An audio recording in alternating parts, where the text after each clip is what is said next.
नमस्कार, स्वागत है खबर दिन भर में। मैं हूं हर्षदा आपके साथ। श्रीगंगानगर जिले के सादुल शहर उपखंड से एक बड़ी खबर आई है, जहां गांव बनवाली के निवासी देशराज नायक को राष्ट्रीय हिंदू युवा सेना का श्रीगंगानगर जिला अध्यक्ष मनोनीत किया गया। ये मनोनयन राष्ट्रीय अध्यक्ष राजगुरु जी के निर्देशानुसार राजस्थान प्रदेश अध्यक्ष बाबा भूतनाथ अघोरी ने किया। मनोनयन के बाद देशराज नायक ने कहा कि राष्ट्रीय हिंदू युवा सेना के जिस उम्मीद और विश्वास के साथ मुझे ये दायित्व सौंपा है, उस पर ईमानदारी से काम करते हुए संगठन को और भी मजबूत बनाना मेरी पहली प्राथमिकता होगी।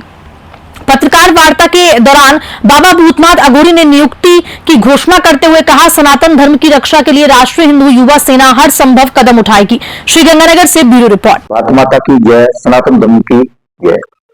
मैं देशराज नायक बनवाली से राष्ट्रीय हिंदू युवा सेना सनातन धर्म की रक्षा के लिए व गौ माता रक्षा के लिए पूरे भारतवर्ष में जो तत्पर तैयार रहती है, राष्ट्रीय हिंदू युवा सेना ने जिस उम्मीद व विश्वास के साथ मुझे श्री गंगानगर जिले का यह दायित्व सौंपा है, उस पर ईमानदारी पूर्वक कार्य करते हुए संगठन को और मजबूत बनाना मेरी पहली प्राथमिकता रहेगी।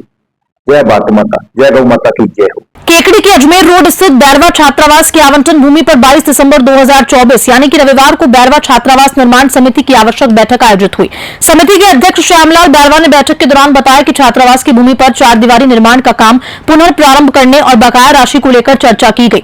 इसके अलावा गांवों से उगाही करने का भी विचार विमर्श हुआ। बैठक में आगामी 29 दिसंबर को ग्राम डबरेला में आयोजित होने वाले बैरवा दिवस पर सम्मान समारोह में भाग लेने पर भी चर्चा की गई। समिति ने समारोह में अधिक से अधिक संख्या में उपस्थित होने का आह्वान किया। केकड़ी से राकेश चौधरी की रिपोर्ट। तारानगर में रविवार को अपर जिला एवं सत्र न्यायाधीश संतोष कुमार मीणा की अध्यक्षता में न्यायालय परिसर में राष्ट्रीय लोक अदालत की बेंच का गठन किया गया। इस लोक अदालत में साजिद खान अधिवक्ता ने सदस्य के रूप में सहयोग प्रदान किया। लोक अदालत में कुल 188 प्रकरणों का निस्तारण किया गया, जिनमें 1, 3, 35 और 927 रुपए की वसूली की गई। इस दौरान न्यायालय के कर्मचारीगण और अधिवक्तागण ने सराहनीय कार्य किया। साथ ही बैंक कर्मचारियों ने भी अपने सहयोग से प्रक्रिया को सुचारू रूप से संचालित किया। तारानगर से बुधराम वर्मा की रिपोर्ट। भरतपुर के उज्जैन क्षेत्र में गांव पना स्थित लोहागढ़ ऑर्गेनिक फार्म पर समृद्ध भारत अभियान द्वारा आयोजित समावेशी जिला विकास मॉडल कार्यशाला का समापन हुआ। इस कार्यशाला में यह निर्णय लिया गया कि समग्र ग्रामीण विकास, प्राकृतिक खेती, गौ संवर्धन और रोजगार से जुड़े क्षेत्रों में काम कर रही संस्थाओं के सुझाव और अनुभवों को नीति आयोग के लिए भेजा जाएगा, ताकि आकांक्षी जिला कार्यक्रम के तहत इन सुझावों को समावेशी विकास मॉडल के रूप में लागू किया जा सके। समापन समारोह के मुख्य अतिथि ध्वनि शर्मा थी और गोष्ठी की अध्यक्षता राजसमंद जिले के काकरोली के विनीत सानध्य ने की। इस अवसर पर समृद्ध भारत अभियान के निर्देशक सीताराम गुप्ता, इंदौर के भरत भूषण, अंकित अरोड़ा और भी कई लोग उपस्थित रहे। रुद्रावल से राम कुमार उपाध्याय की रिपोर्ट। पूर्व सेना प्रमुख जनरल वीके सिंह जोधपुर एक कार्यक्रम में शिरकत करने पहुंचे। जोधपुर एयरपोर्ट पर मीडिया से बात करते हुए उन्होंने जनरल वीके सिंह ने वन नेशन वन इलेक्शन के मुद्दे पर अपनी राय दी। उन्होंने कहा कि इस विषय पर गहन मंथन और चिंतन हुआ है और पूर्व राष्ट्रपति रामनाथ कोविंद के नेतृत्व में कुछ दिशा निर्देश तैयार किए गए हैं। अब एक संयुक्त संसदीय समिति यानी कि जेपीसी गठित की गई है, जो इस कमेटी के कार्यों को क्रियान्वित करते हुए इसे कैसे लागू किया जाएगा, इस पर विचार करेगी। जनरल वीके सिंह ने बताया कि इस मुद्दे को आगे पेश किया जाएगा और इस पर आवश्यक कदम भी उठाए जाएंगे। जोधपुर से मनोहर सिंह की रिपोर्ट। एक कमेटी भी गठित की गई है और वो तैयारियों में है, क्या कुछ कहना चाहेंगे सर? देखिए, इसके ऊपर काफी गहन विचार हुआ है और पूर्व राष्ट्रपति कोविंद जी के नीचे उनकी अध्यक्षता में इसके ऊपर चीजें बनाई गई, पार्लियामेंट के अंदर पास हुआ। अब एक कमेटी गठित हुई है, ज्वाइंट कमेटी, जो कि इसका क्रियान्वयन कैसे होगा, कैसे चालू होगा, उन सब के ऊपर विचार कर उसको आगे पेश किया जाएगा। एक फोटोग्राफ। हनुमानगढ़ जिले के पल्लू क्षेत्र में पुलिस ने नशे और अवैध गतिविधियों के खिलाफ अपनी जीरो टॉलरेंस नीति के तहत एक बड़ी कार्रवाई की है।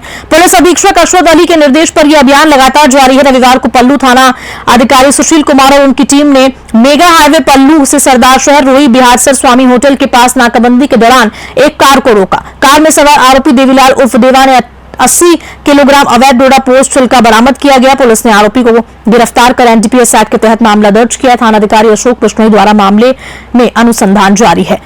हनुमानगढ़ से विनोद चौधरी की रिपोर्ट।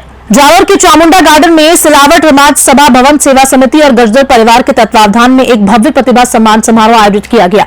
इस समारोह की शुरुआत मौलाना सलीम मुस्तफाई द्वारा कुरान की तिलावत से हुई। समारोह में सिलावट समाज के 10वीं और 12वीं कक्षा के उत्तीर्ण छात्र छात्राओं का सम्मान किया गया। साथ ही कुरान पाक अमीन करने वाले बच्चों को भी सम्मानित किया। समाज के वयोवृद्ध सेवानिवृत्त तहसीलदार लियाकत अली शेख ने कहा कि शिक्षा ही समाज की तरक्की का आधार है। वहीं आबाद अली ने शिक्षा के साथ संस्कार की महत्वता पर भी जोर दिया। इस मौके पर 2024 में बेस्ट स्टूडेंट का अवार्ड रेहान खान और हयात खान को दिया। कार्यक्रम के अंत में स्नेह भोज का आयोजन किया गया। जालोर से ब्यूरो रिपोर्ट। पाली जिले में पूर्व मुख्यमंत्री राजे के काफिले में एक दर्दनाक हादसा हुआ। बाइक सवार को बचाने की कोशिश में पुलिस की बोलेरो अनियंत्रित होकर पलट गई। इस हादसे में बोलेरो में सवार 6 पुलिसकर्मी में से पुलिसकर्मी रूपाराम, भागचंद, सूरज, नवीन और जितेंद्र घायल हुए। जैसे ही पूर्व सीएम राजे को इस घटना की जानकारी मिली, वे तुरंत घायलों के पास पहुंचे। उन्होंने घायलों को एम्बुलेंस में बिठाकर उन्हें राजकीय चिकित्सालय बाली के लिए रवाना किया। चिकित्सालय में प्राथमिक उपचार के बाद सभी घायलों को छुट्टी दे दी गई। यह हादसा पाली जिले के रोहट और पनियारी चौराहे के पास हुआ, जहां के वसुंधरा राजे जोधपुर लौट रही थी। राज्य मंत्री ओटाराम देवासी की माता के निधन पर संवेदना व्यक्त करने मुंडारा गांव जोधपुर आ रही थी। देसूरी से जय सिंह राठौर की रिपोर्ट। रियाबड़ी में 22 दिसंबर 2024 को सर्वनाथ योगी समाज की बैठक शुरू गोरखनाथ मंदिर प्रांगण में आयोजित की गई। इस बैठक में समाज की नई कार्यकारिणी का गठन किया गया, जिसमें घासीनाथ जड़ाऊ को अध्यक्ष, मदन नाथ कावरियाट और उपाध्यक्ष, महेंद्र नाथ योगी को कोषाध्यक्ष और गोपाल नाथ कुर्की को सचिव मनोनीत किया गया। बैठक में समाज की आय व्यय की रिपोर्ट भी प्रस्तुत की गई, जिसमें कुल आय 32,56,896 रुपए और खर्च 32,12,855 रुपए दर्शाया गया। इसके अलावा समाज के मंदिर के लिए सहयोग की अपील की गई और भाई नाथूनाथ आसनलाई के हर साल 20,000 रुपए की राशि दान देने की घोषणा की गई। रियाबड़ी से रूपाराम की रिपोर्ट। उसमें प्रस्ताव ये लिया गया कि 2022 में मंदिर चालू हुआ, उसका संपूर्ण लेखा जोखा, कितना खर्च, आय व्यय का खर्चा बताया गया और पूर्व कार्य करने का ऐसा कहना था कि नई कार्यकारिणी स्थापित करो, जिसमें नई कार्यकारिणी स्थापित की गई। उसमें श्रीमान घासीनाथ जी जड़ों वालों को अध्यक्ष रखा गया और पहले वाले कार्यकारिणी को जैसी स्थिति में रखा गया और नया मदन नाथ जी कौरियाट को उपाध्यक्ष बनाया गया है। और सर्व समिति से सबको मंदिर में पुजारी जी के लिए नियम बनाए गए हैं कि क्या क्या नियम से चलना, बिगड़ नशे पते रहना है, मंदिर की व्यवस्था रखना है, साफ सफाई रखना है और सही जगह आपको हर आदमी आए उसकी सेवा करना है, प्रसाद वितरण करना है। सुबह 5 बजे, सर्दी के मौसम में 6 बजे और गर्मी में सुबह 5 बजे पूजा चालू करना है। शाम को 9 बजे तक मंदिर चालू रखना है। हर आए गए 36 कौम के आदमियों की सेवा करना है। मंदिर के दर्शन करने के लिए उसको प्रसाद वितरण करना और सबको समाज के गुरु गोरखनाथ जी महाराज की तरफ से सबको आशीर्वाद प्राप्त हो। ये आज प्रस्ताव पारित हुआ। मीटिंग में समाज के लिए क्या निर्णय रखा है आपने? मीटिंग में समाज के लिए ये निर्णय रखा गया कि अभी एक गोरखनाथ जी महाराज का मंदिर तो बन गया है, एक धूना प्रस्थापित करना है, नया धूना बनाना है। उस धूने के लिए आज श्री नारायणनाथ जी महाराज, श्री श्री 1008 जशनाथ जी महाराज की मंडी रास बहन जी पीर जी महाराज, श्री नारायणनाथ जी बाबू जी बाहर पधारे हुए हैं। उनके सानिध्य में आने पर एक ये गोरखनाथ जी महाराज के धूना का ये बनाने का प्रस्ताव लिया गया है। गोरखनाथ जी मंदिर में वार्षिक आय का लेखा जोखा बताया गया और जो पुरानी कमेटी थी उसको एक बार निरस्त करने के बाद सर्व समाज से वही कमेटी वापस अध्यक्ष बनाया गया और मदननाथ जी कौरियाट को उपाध्यक्ष के बनाया गया।